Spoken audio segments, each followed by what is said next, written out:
Olá, boa noite. Está começando mais uma edição do Jornal Toda Hora. Agora é meia-noite e eu te convido a acompanhar comigo as notícias desta madrugada.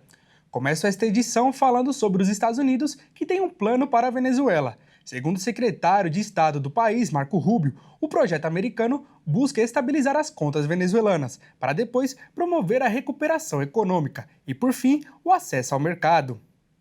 O secretário de Estado dos Estados Unidos, Marco Rubio, disse que o plano americano para a Venezuela é composto de 3 fases. Segundo Rubio, a primeira fase é a estabilização do país, seguida da recuperação econômica. Rubio também afirma que parte da estabilização inclui uma quarentena da Venezuela no mercado internacional e a apreensão de petroleiros faz parte desse plano. Desde a captura de Nicolás Maduro, o poder tem sido exercido por sua vice, Delcy Rodrigues, um dos principais nomes do chavismo. Rubio não falou em realização de eleições, nem em detalhes sobre como Washington pretende executar o plano. Pouco depois das declarações do secretário, a porta-voz da Casa Branca afirmou que ainda é cedo para pensar em um calendário eleitoral para a Venezuela.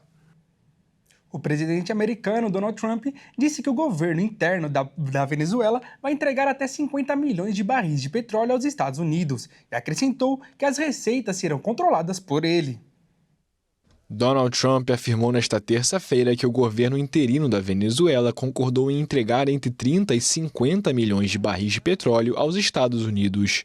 O presidente americano ainda destacou na sua plataforma Truth Social que ele controla as receitas. De acordo com o republicano, o petróleo será vendido a preço de mercado e esse dinheiro será controlado por ele, como presidente americano, para garantir que seja utilizado em benefício do povo da Venezuela e dos Estados Unidos. Nesta terça, os preços do petróleo caíram ao fim de uma sessão volátil, enquanto os operadores ainda questionam a possibilidade de explorar as imensas reservas da Venezuela após a captura do presidente Nicolás Maduro. O barril de Brent do Mar do Norte, para entrega em março, recuou 1,72% para 60,70 dólares. Seu equivalente americano, o barril de West Texas Intermediate, para fevereiro, caiu 2,04% para 57,13 dólares. Maduro, que foi deposto no último sábado após a intervenção militar americana, enfrenta julgamento em Nova York, junto com sua esposa por diversas acusações, incluindo tráfico de drogas. E continuando sobre o conflito entre Estados Unidos e Venezuela, o país norte-americano interceptou 2 navios petroleiros da Venezuela. Um deles tinha escolta de um submarino russo. A secretária da Segurança Interna dos Estados Unidos, Kristi Noem, divulgou um vídeo que mostra o navio petroleiro M. Sofia, ligado à Venezuela, sendo capturado no Mar do Caribe. O navio estava em águas internacionais e as autoridades americanas confirmaram ter apreendido o navio nesta semana. No mesmo dia, o país também apreendeu outro petroleiro, também ligado à Venezuela, mas que recebeu escolta de submarino russo e navegava sob a bandeira do país. O petroleiro era identificado como Marineira. Essa captura gerou tensão entre a Rússia e os Estados Unidos, já que o governo russo já repudiou a ação e afirmou que a apreensão do petroleiro violou o direito marítimo e que não tinham jurisdição para o uso da força.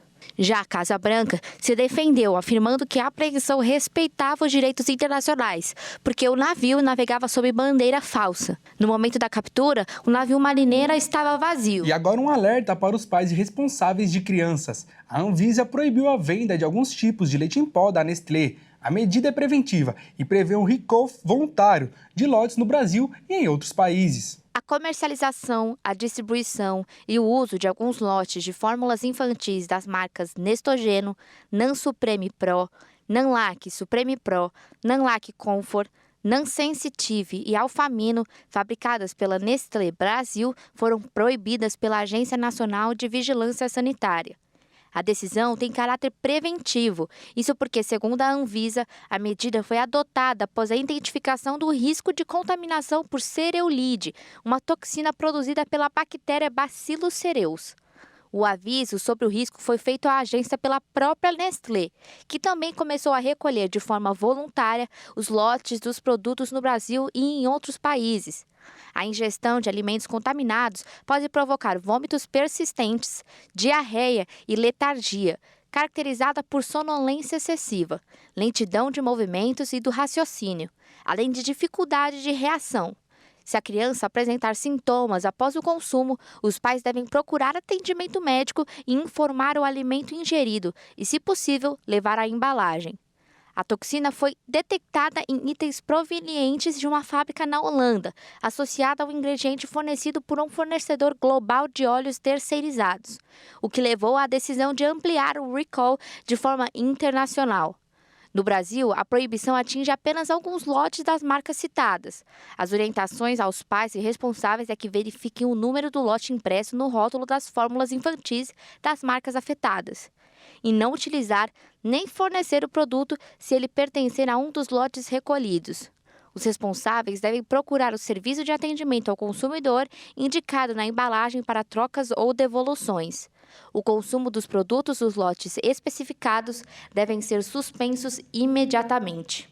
E no basquete, uma cena inusitada chamou a atenção. Na partida entre Hapoel de Israel e Trapani Shark da Itália, a equipe israelense acabou ficando com apenas um jogador em quadra. E a partida foi encerrada logo no primeiro quarto. Mas o que impressiona é o motivo de apenas um atleta estar em quadra. Vamos conferir essa história.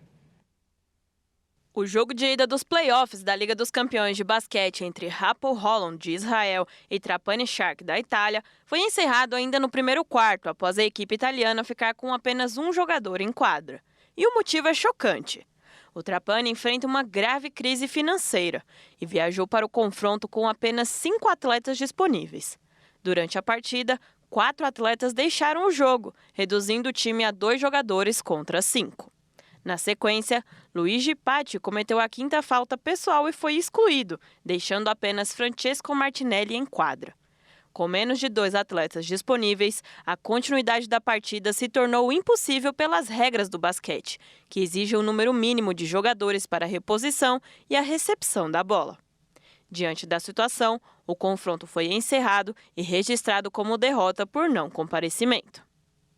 Horas depois do término precoce do jogo, a organizadora da competição confirmou oficialmente a eliminação do clube italiano. A entidade afirma que equipes derrotadas por WO ou por falta de jogadores em confrontos de playoffs perdem automaticamente a série. Com isso, o Hapoel Holon garantiu vaga nas oitavas do torneio. Em comunicado oficial, o Trapani informou que entrou em quadra para evitar uma multa de mais de 3 milhões de reais. O clube também afirmou que vinha sendo sancionado por instâncias italianas, devido a taxas não pagas e atrasos salariais, situação que levou à saída de atletas e agravou o cenário financeiro. O clube também declarou que não pretende se retirar voluntariamente das competições e que seguirá se defendendo das punições aplicadas. Esta edição do Jornal Toda Hora fica por aqui. Acompanhe o nosso canal no YouTube, onde você pode conferir todos os nossos jornais e se manter muito bem informado. Nos encontraremos novamente às 1h35 com mais notícias. Até logo!